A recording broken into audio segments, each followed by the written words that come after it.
ओम शांति। हमारा ये जीवन बहुत बहुत मूल्यवान है। अपने जीवन को स्वयं महत्व दें, अपने अनमोल समय की कीमत को पहचाने और जान लें कि हमारा एक एक संकल्प बहुत ही कीमती है, बड़ा महान है। उसकी एनर्जी सारे संसार को पहुंचती है। अगर हम व्यर्थ सोचते हैं तो वो निगेटिव एनर्जी भी वायुमंडल में फैलकर वातावरण को दूषित करती है और स्थापना के कार्य में सूक्ष्म रूप से बाधा पड़ती है। इसलिए हमें ध्यान रखना है, इस समय हम सभी अपने विकर्म विनाश करने के लिए आवाज से योग लगा रहे हैं।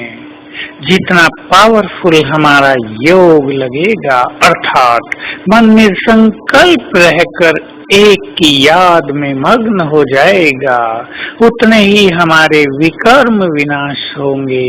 और जितने जितने हमारे विकर्म विनाश होंगे, हमारे संस्कार बदलते जाएंगे, हम बहुत हल्के होते जाएंगे, हमारी खुशी बढ़ती जाएगी, हमारे विघ्न समाप्त होते जाएंगे, हमारी टोटल स्थिति में वृद्धि होगी। तो हम ध्यान दें, हमें विकर्म विनाश अवश्य करने हैं, क्योंकि अगर विकर्म हमने विनाश न किए तो उनका फल हमें भोगना पड़ेगा और वो बहुत भयानक होगा। क्योंकि विकर्म थोड़े नहीं, 2500 साल में न जाने कितने विकर्म किसने कर लिए हैं। इसलिए अब बहुत अच्छी तपस्या करके स्वयं को विकर्माजीत बना देना है। और जैसे जैसे हम विकर्मों से मुक्त होते जाएंगे, एक सूक्ष्म स्वरूप, एक सूक्ष्म पहचान हम अपनी कर सकेंगे कि हमसे अब और कोई विकर्म नहीं होगा। न झूठ, न चोरी, न ठगी, न विकारों का, न किसी को धोखा देने का, न क्रोध करने का। ये सब चीजें शांत होती जाएंगी।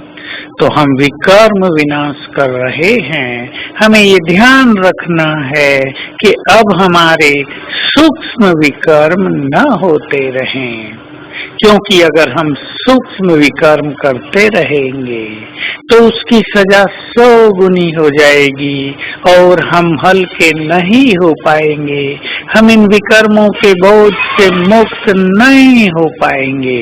तो आइए चेक करें, हम किसी की खुशी तो नहीं छीनते, हम किसी की स्थिति को डिस्टर्ब तो नहीं करते, हमारे कारण कोई मनुष्य परेशान तो नहीं रहता है। हमारी दृष्टि देह पर तो सदा नहीं रहती है, देह का आकर्षण तो हमें नहीं है, या देहधारियों के बारे में बहुत सारे विकल्प तो हमारे मन में नहीं चलते हैं, क्योंकि ये सभी सूक्ष्म विकर्म हैं। और यदि ये बढ़ते रहे तो आत्मा बोझिल होती जाएगी, और बोझिल आत्मा, बोझिल मन कभी ऊपर उड़ नहीं सकेगी। हमारा योग भी भारी कठिन हो जाएगा और जीवन में खुशी भी बिल्कुल नष्ट होती जाएगी।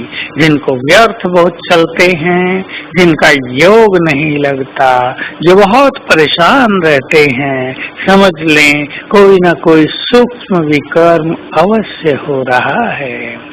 तो आइए हम सभी विकर्मों से मुक्त बनकर निर्विकारी बने, विकर्माजीत बने, ताकि हमारे द्वारा इस स्थापना के कार्य में सदा महान योगदान होता रहे। केवल धन दे देना, केवल तन लगा देना ही, केवल यज्ञ सेवा कर लेना ही पर्याप्त नहीं है, लेकिन हमें बहुत बहुत योगयुक्त रह के विकर्माजीत बनकर इस स्थापना के कार्य को संपन्न करना है। तो आज हम स्वमान में रहेंगे। मैं राज ऋषि हूँ, बहुत रॉयल हूँ, लाइट हाउस माइट हाउस फरिश्ता हूँ। चलता फिरता फरिश्ता। मुझसे चारों ओर निरंतर वाइब्रेशन फैलते हैं। मेरी लाइट के प्रभाव से संसार का अंधकार दूर होता है और थोड़ी थोड़ी देर के लिए चलेंगे परम धाम, ज्ञान सूर्य की किरणों के नीचे, और बहुत सुंदर अनुभूति करेंगे। ओम शांति।